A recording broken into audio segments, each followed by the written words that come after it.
Farm for Profit Podcast. Take a listen, have a blast. Farm for Profit Podcast.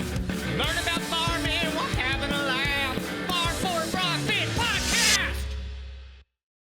Well, I'm always excited about what's working in ag segments, and this is one that I don't know if I knew about before it was on our calendar. We've been working with Brandt for several years. We've got to expose you to a lot of different products, and now we're sitting on one that I didn't know they offered. So why don't we get our guest introduced today? Welcome to the podcast. Why don't you tell our listeners who you are and what you do with Brandt?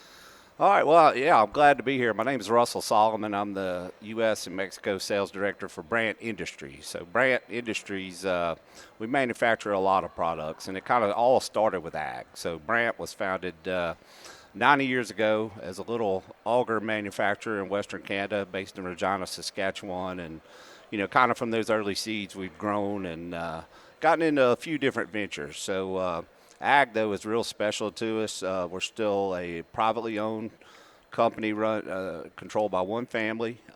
They're still very involved in the business, and they live for the business. And so ag is special to us, but we've diversified quite a bit in the last 10 years. So I came to Brandt 9 years ago. We had 2 manufacturing plants. Now we have 6.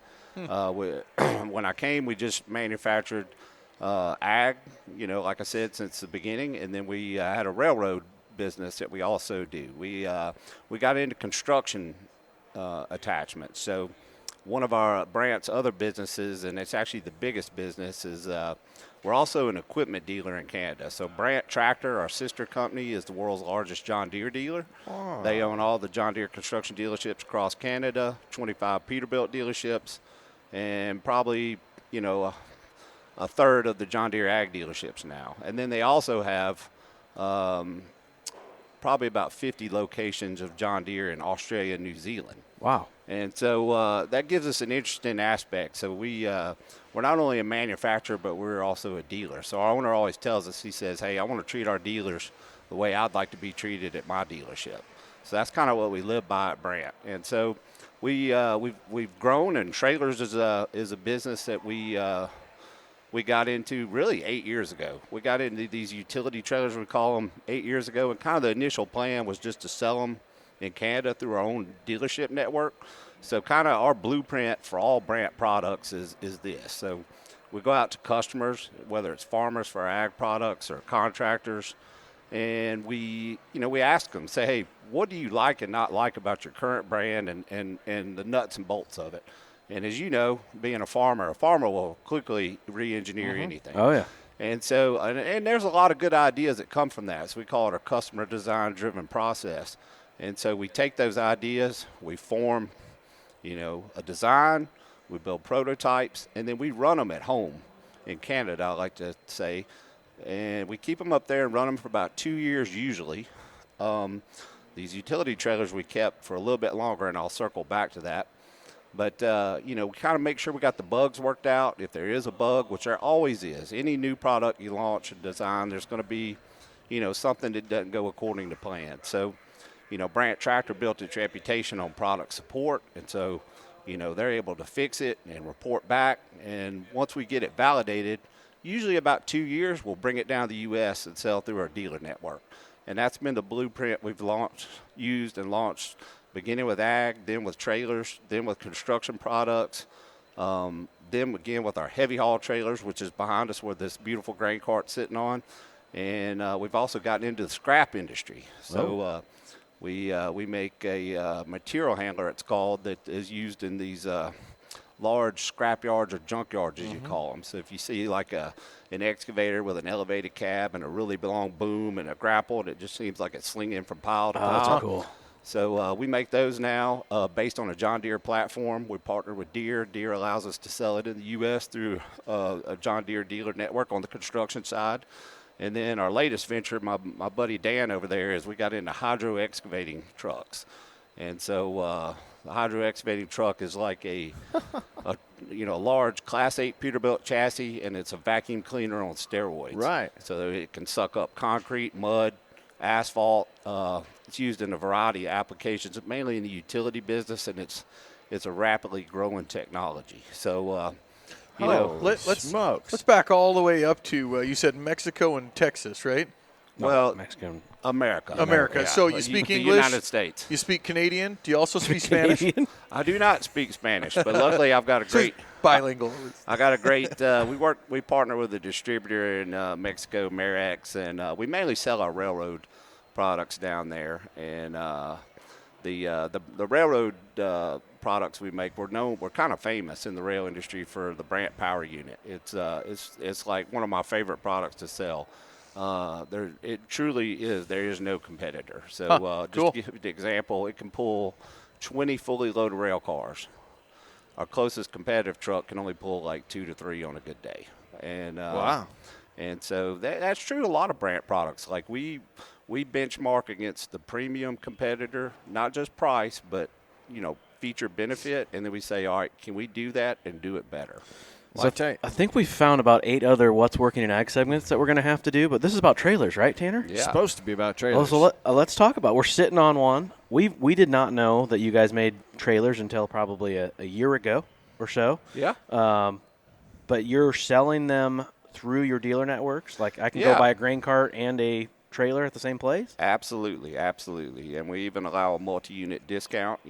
As you know, farmers like that mud discount, so you can buy high-speed disc, a grain cart, and a utility trailer and get a multi-unit discount. Let's talk types of trailers. We're sitting on a flatbed. Yeah. So he calls this a utility trailer, and I think of a utility trailer like what I haul my golf cart on. This is a real trailer. You're hauling skid loaders, mini excavators. What do you got underneath here for access? Yeah, so what we classify as utility trailers is anything below a 20-ton down to, say a 4 or 5-ton type trailer. So, you'll see on the side of these work ready. And what work ready means is these are trailers for contractors or farmers that are really going to use and abuse these.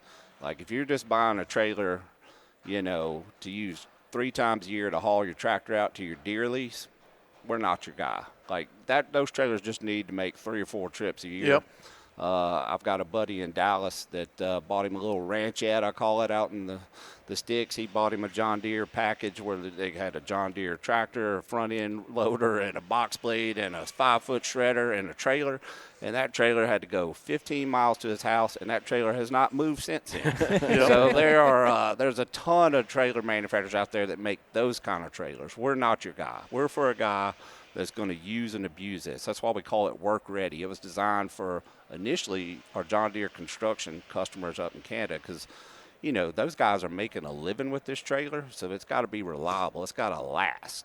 And same thing for farmers. Like you see these guys using and abusing these trailers. They could throw a hopper of fertilizer on there. They could throw a tractor on there. They could throw a giant shaft off a combine on there. I mean, these things really get worked hard. So you said they go up. They go up to 20 ton. Yep. How long do they get? Oh, I mean, there's a variety of options, but like a deck over flat, you can get out to 40-foot length, and even longer in some cases. I mean, there's it just depends on what a guy wants. I mean, you get over a certain GVWR weight capacity. You've got to get a CDL, and a lot of, farmers don't have exactly CDL drivers to drive these kind of trailers. So, you kind of got to weigh the pros and cons. So give me some of the features that I'm going to look for that makes this work ready. Like, let's go channel size on your frame. Is it bigger? There's 4-inch, 5-inch, 6-inch, 7, 8. Like, is there a bigger channel? Is it square tube? Is it C channel? We use a lot of square tube. Like all our, again, back to that customer design driven process, like, the feedback we get from contractors, farmers is like, what works. I'll give you an example. So we did, we had a tag trailer, I call it, which is in the 20 to 30 ton range. And so we got some feedback on a new model that we had just brought to market. And they said, you know what, we really need those D-rings to be the same size as our heavy haul trailer because I don't need to go to the store and buy a bigger strap with a different hook. Yep. And so we're constantly evolving and listening to our customers and making those changes. So, we make what we're on right now, I believe, is an 822 tilt deck trailer, and so that you can get that with 7 or 8K axles. Okay. A nice feature too is like, if you guys use trailers, like you think about like your brake lights I've never like if you're going down the highway and you see one of these trailers, I mean, 1 out of 3 the lights don't work, and you think that's because the wiring harnesses is exposed and they get nicked or whatnot. All ours are inside the frame here, protected from the elements. So it's a nice feature to have on these trailers. Yeah, we had supper with a guy last night that couldn't drive home because he didn't have lights on his trailer. Looked like he made it, though. There you go. There you go. Yeah, we got to put him in a Brandt work-ready trailer. On your axles, are they leaf spring axles or spring torsion axles? We have both options. You do? Okay. Yeah. And then, if a guy, the same farmers, if we want to step up to the heavy haul, low boy, detach, RGN. There's a lot of slang used in trailers. Sure. We can walk around those later.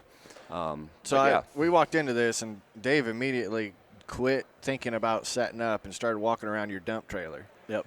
All right, so we'll talk about the dump trailer over there. So our dump trailer, again, is kind of designed with a contractor in mind. So, like, if you see, a lot of these roofers, and you see them going down the highway, you'll see the sides on the dump trailer. Then you'll see a mat and tarp down, and they literally could not throw any more on that load. Like, we're not into those kind of trailers. So this kind of trailer is made more for, contractor farmer that's going to throw a skid steer in there, small tractor, take it to a job site and do some work, throw some heavy material in there.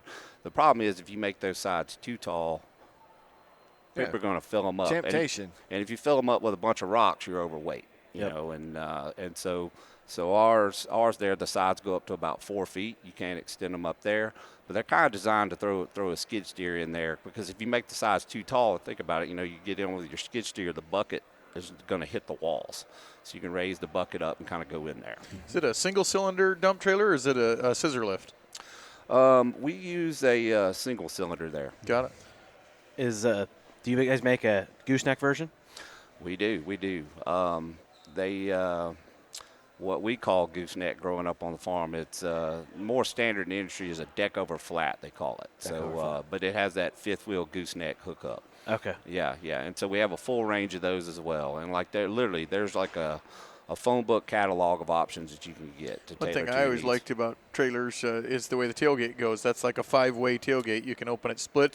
You can dump it down. You can use it like. My Lord! Let me tell you, there's this this NATDA show we did in Nashville last September, and we should have charged admission because we had that dump trailer in the booth, and it's loud steel, but we're the only one that manufactures where you can barn door style flip it out like this, or do the tilt deck style ramp. And more people coming up there, bang, bang, opening and closing those doors the entire show. They were just fascinated. I joked. I said, hey, we need to charge like Disney here, and it was like a ticket. There you go. To get in line and use this thing. What do you guys think is the most borrowed piece of equipment on a farm? Like someone comes to you and goes, could I borrow that? It's got to be a trailer. It's a dump trailer, and without a doubt. And I mean, it has to be built not because of what we're putting it through on the farm, but like we got some city people coming. I want to move some of your stones. Now, Come out and specifically, grab it. that's why I got a gooseneck Yeah, dump exactly. trailer, That's why I asked because about it. if you can't borrow my trailer unless I'm with the truck, because you probably don't have a There you gooseneck. go. There you go. And it's always the guy in town with the little dinky truck that thinks he knows what he's doing. Yeah, you got to put the special hitches. You get a goose hitch, a pintle hitch, a pintle or something hitch. like that. Sorry, you don't have something that. Yeah, kind of off the topic, I'll tell you a funny story. When Auto Guidance was first launching, this is how old I am, 20 plus years ago. We were doing a demo down in South Texas, and this farmer, like in the South, they like to bed up everything. So everything's planned on like 40-inch beds or 38-inch beds. And anyway, we were doing a demo at this guy's place, and our auto guide was off. We're like, why are we not, coming back on a straight line? And we went out there and measured, and we're like, this guy's on like 39 inches. And so we went to the farmer, like, hey, kind of what's going on here, dude? And he said, I got tired of people borrowing my stuff, so I went to 39 inches. And so it's kind of funny. So later on, this other farmer comes up and goes, you know what? Everybody watches this guy, so now everybody around here is on 39. Oh, jeez. That was his logic for going to that, So you're right. Sometimes you try to prevent people from borrowing your stuff. Well, that's good. I'm excited to walk around and get some good YouTube video content for our listeners to be able to see what we get to see here at the show. But if they want to go look up information from home, how best do they go learn more about Brandt Trailers? Yeah, if you go to www.brandt.ca, we're Canadian, not .com, but .ca, and you go in there and there's a search bar. There's a lot of products on there. Like I said, we're a big company with many divisions. But if you go in there and search under trailers, and you'll see work-ready trailers, you'll see videos. We got some great how-to videos, demonstration videos, product sheets, product information with the specs. All that'll be on brandt.ca. That's great. Well, we appreciate you being the first guinea pig up here on our deck. Yeah. I don't know if that's good to be the first or last of the show, but you get our best anytime, right? Yeah. To quote Ricky Bobby there, it's better to be first. Yeah. Isn't that right, Tom? Yeah. That's right. No, thanks again. Appreciate you doing it. All right, thank you.